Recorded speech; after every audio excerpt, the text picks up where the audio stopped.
Hi, I'm Marcin Kuśmierczyk. Welcome to Eastern Insights. Why does Eastern Europe's perspective on global affairs matter? Because here, history and geopolitics collide in ways that shape our world. Yet these voices often go unheard. This podcast bridges this gap. Each episode translates in-depth analysis from my Polish YouTube channel, Polityka Zagraniczna, which means international politics. For the last few years, this platform has dissected foreign policy, security, and the forces shaping Eastern Europe. Using AI tools like 11 Labs, we adapt these nuanced insights into English, preserving their depth while making them accessible to all. Whether we're unpacking Russia's latest moves, EU debates, or security challenges in Central Europe, our mission is simple: to foster informed dialogue by sharing Eastern Europe's untold stories. If you're curious about the world beyond headlines, subscribe now. Join me as we decode the complexities of global affairs, one Eastern European insight at a time. Welcome back to the podcast. You know, it feels like every single day we hear something new about the American perspective on the war in Ukraine, right? Thanks, in large part, to folks like Donald Trump. One day he's upset with Putin. The next, he's cross with Zelensky. And because of that, social media is just constantly buzzing with breaking news. Americans said this about Russia. Americans said that about Ukraine. We also hear a lot about Europe's reaction. What Macron is saying, the British stance, discussions within the European Union. And of course, the voice of the Ukrainians themselves comes through loud and clear. Their position well represented in both social media and mainstream media. But, in all this noise, I get the distinct impression that the Russian voice doesn't always cut through. We hear surprisingly little about what the Russians themselves are saying about this pivotal moment we're all living through. So, today, I want to dive into that. I want to offer you a look at a few key voices from the Russian side and explore how they see what's happening on the international stage right now. Why is this important? Well, first of all, without understanding their perspective, reaching any kind of agreement is practically impossible. And secondly, frankly, listening to these voices leaves very few illusions about the true nature of the Russian state, and consequently, the real prospects for stabilizing the security architecture in our part of the world. Let's start with someone who isn't directly part of the state structures today, but was absolutely instrumental in shaping the current system of power. This is a figure often called the Grey Eminence, or the Kremlin magician in the media. Vladislav Surkov. He's widely considered one of the most important architects of Putinism. Now, even if his current influence on Putin and Russia isn't quite as significant as some media outlets might suggest, this figure is still an avatar of a certain way of thinking about Russia. And because he's not formally tied to the state right now, perhaps his message is even more direct. Surkov, who rarely gives interviews, recently agreed to speak with the French newspaper L'Express. In his view, America is currently entering a perestroika phase, that period of reforms that ultimately led to the collapse of the Soviet zone of influence. Though, he adds, it's not yet clear if the American zone of influence will suffer the same fate. As for Russia's goals in Ukraine, Surkov's answer is unambiguous. He talks about the military or military diplomatic destruction of Ukraine. He puts it pretty starkly, quote, the division of this artificial quasi-state into its natural fragments. There may be maneuvers, delays, and breaks along the way, but this goal will be achieved, unquote. In his opinion, Russia's strategic goals remain absolutely unchanged. Listen to this fragment. It's telling. He says, quote, I have built an official ideology based on the concept of the Russian world which already existed in philosophical circles. The Russian world has no borders. The Russian world is everywhere where there are Russian influences, in one form or another, cultural, informational, military, economic, ideological, or humanitarian. In other words, it is everywhere, unquote. In Surkov's view, Ukraine is an artificial state. He believes its pro-Western orientation is being imposed by force by a minority. He argues, quote, The war in Ukraine will divide Russians and anti-Russians. Anti-Russians will not mature, but they will be limited to their historical territory and will cease to spread to the Russian land, unquote. And he adds, quote, perhaps one day Ukraine will become a real state, but only within its natural borders, and therefore it will be much smaller, unquote. You can find a link to that entire conversation, which is absolutely worth reading, in the description for this episode, along with all the other sources we mentioned today. Now, you could focus on many things in that interview, but I think the main takeaway is this. All the tactical moves Russia might make against Ukraine, they don't change the fundamental strategic goal, which, in their eyes, is the destruction of the Ukrainian state. Honestly, these quotes from Surkov shouldn't really come as a surprise. The idea of Russia's unique historical role, the pursuit of rebuilding a zone of influence, the portrayal of the Ukrainian state as artificial. We've heard these arguments before, haven't we? Okay, let's move on to another interesting figure from the Russian elite, Aleksandr Dugin. He recently gave an interview to CNN. Dugin is often referred to as the ideologist of the Kremlin. Many of you are probably familiar with him. His views aren't exactly new, but I think this specific interview is noteworthy. Why? Because there's a big difference between tweeting hateful things or sharing your theories in limited circles, and being given a rare platform to speak directly to a mainstream American audience, and in fact, the entire West. Dugin claims that Putinism has won in the United States. He maintains that President Trump is transforming the international system, and that a nationalistic America will be better able to understand Russian goals and methods. A key part of that interview, from my perspective, is when Dugin says that what connects today's America and Russia is the shared conviction that states can take sovereign actions, and nothing can limit them. Nothing, he says, but force.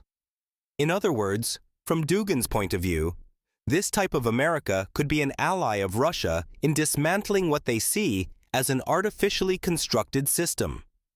That cordon of international law, institutions, and rules that restrict great powers.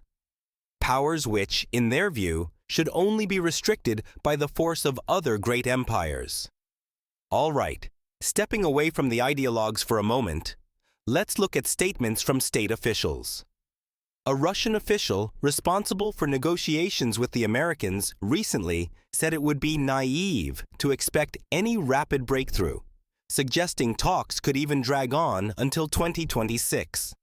Sergei Lavrov, the head of the Russian Foreign Ministry, says discussions with the U.S. involve things like sanctions and gas supplies to Europe, including through Nord Stream. At the same time, Lavrov openly mocks the European idea of peacekeeping missions in Ukraine and continues to call the Ukrainian authorities Nazis.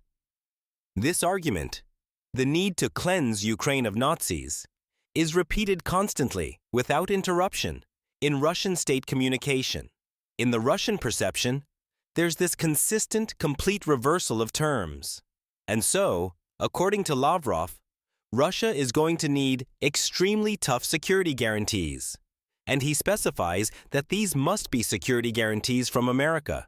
It's hard not to see this as a direct echo of the demands made back in 2021, when Russia defined its desired zone of influence as essentially security guarantees from the USA and NATO for Russia.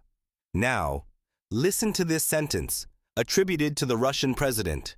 Quote, "On the entire front line, our forces have a strategic initiative, and there are reasons to think we will finish them." Unquote. This statement is worth pairing with the fact that Russia is looking to call up another 160,000 people to the army. Vladimir Putin also recently suggested that, in agreement with America and European countries, and under the auspices of the United Nations, they could create a temporary government in Ukraine to enable real elections. Putin also expressed understanding for American ambitions to take over Greenland, describing Trump's policy as rooted in history.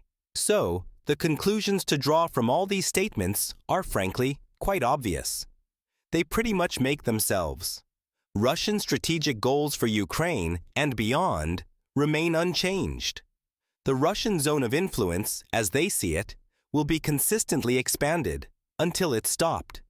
There is simply no reason to believe that Russia has adjusted its view of reality. At this stage of any potential talks, you could probably list a fairly long catalog of concessions made by the West as part of these supposed negotiations.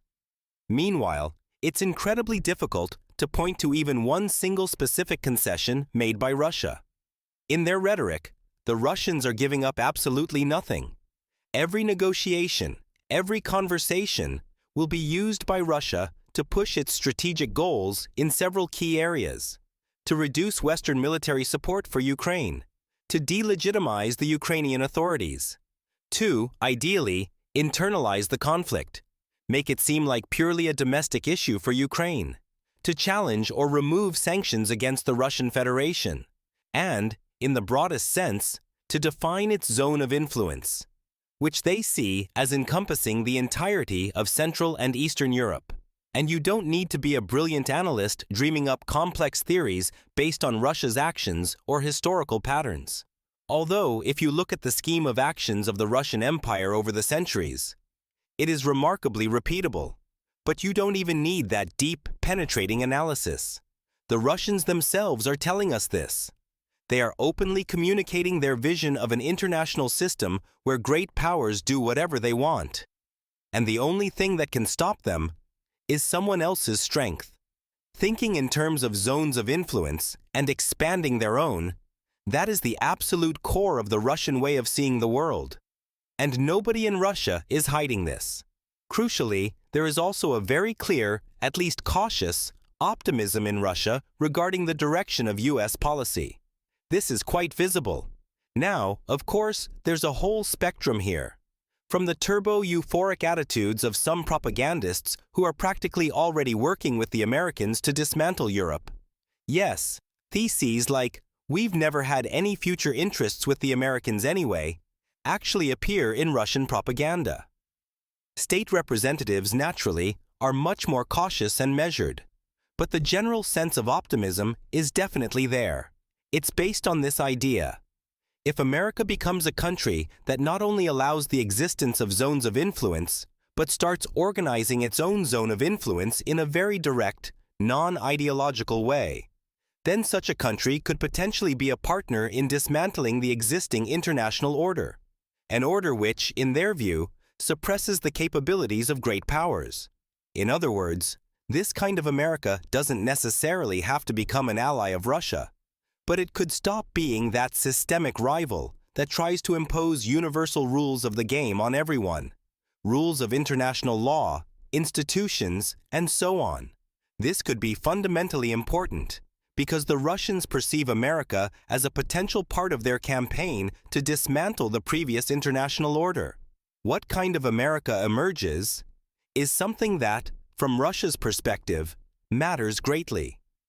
That's why it's something we'll need to look at in detail in a future episode. In any case, the fact that both countries might have a revisionist attitude towards the existing international order, meaning they want institutional changes, changes to the security architecture, changes in international trade, that doesn't automatically mean they are allies. They could be striving for completely different end results. They might want a totally different international system, different trade relationships, a completely different security architecture. But the very fact that America also seems to be pushing for a deep reconstruction of the international system and is questioning the previous order, that's where the Russians derive their moderate optimism. It suggests that this time, America might be something different. It might not be that systemic rival. It might not be someone trying to impose universal rules of the game, rules that, once again, they feel cripple great powers, which should only be restrained by, well, by force. I think it's also worth noting here how deeply rooted in Russia is the idea of the artificiality of Ukrainian national identity or the Ukrainian state itself. Just a few weeks or months ago, the primary, unquestionable source of this supposed artificiality was America. America was pulling all the strings, Europe was in its hands, and the Ukrainians were just some kind of avatar representing American national interests. Nothing more. Now, however, when it's become clear that the Ukrainians are determined to keep fighting, even when America's position isn't always clear-cut, when their strategic thinking isn't solely based on what the Americans want, which is very visible today. This doesn't lead to a reflection on the Russian side that perhaps this community isn't as artificial as they thought. Perhaps Russia itself, over the last 3 years, has been constantly building this national identity, adding more layers of anti-Russian identity, forcing the consolidation of this community. No, it doesn't lead to those conclusions. Instead, it leads to the conclusion that, okay, if the source of artificiality isn't America anymore, it must be Europe. From one month to the next, the reason for the existence of the Ukrainian state has shifted. Now, it's the action of someone from the outside. This time, not Americans, but Europeans. On the other hand, this narrative is absolutely necessary for Russia. If the foundation of their state ideology and strategy is revisionism and the need to rebuild a zone of influence, then Ukraine must be portrayed as an artificial creation. It has to be justified this way. This type of state ideology, constantly presented by the Russian Federation, forces the introduction of a narrative that allows them to objectify the areas they want to conquer. So from this perspective, what Russia wants to do, for a country like Poland, for example, it means that regardless of what happens in Ukraine in the coming months or years, Russia will not cease to be a threat because there is absolutely no sign, not a trace, of any change in these fundamental strategic assumptions of the Russian state. The Russian state will be aggressive, and it will stop only where it is stopped. And while today, the prospects for some kind of agreement, peace, or ceasefire aren't looking great, even if something were to happen, if some agreement were somehow forced upon the Russians, there are simply no signals today that would allow us to believe it would be something permanent. Something that would stabilize Central and Eastern Europe for decades, let alone centuries. There is absolutely no point in believing in those kinds of permanent peaceful solutions that everyone talks about. With this kind of state ideology, with this stance from the Russian state, the only thing capable of stabilizing the security architecture is tough deterrence. And as long as Russia manages to isolate Ukraine, to keep Ukraine on the margins of any security architecture, as long as Ukraine doesn't have security guarantees that are strong enough that Russia wouldn't dare test them, then Russia will test them. And if you add to all of this state ideology, this state strategy communicated directly to us, the fact that Russia has essentially switched its economy to military mode, that it has a very large army already recruited with further recruitment phases planned, and the nature of the country's leadership, which feels almost centuries old, with a historical perspective. There really are no signs suggesting the possibility of permanent peace in Central and Eastern Europe. The Russian influence zone will stop, where it is stopped. In this context, and I often feel this impression here in Poland, it sometimes feels like the idea of Poland being in the Russian influence zone is an abstract concept today. But Poland was in the Russian influence zone for the vast majority of the last century.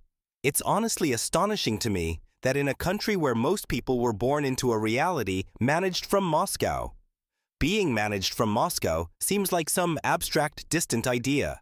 It's truly strange. In fact, the only truly effective action capable of preventing a return to the scenario we know from history is to stop Russia by force. Ideally, stopping them in Ukraine. Thank you for listening, and I'll talk to you next time.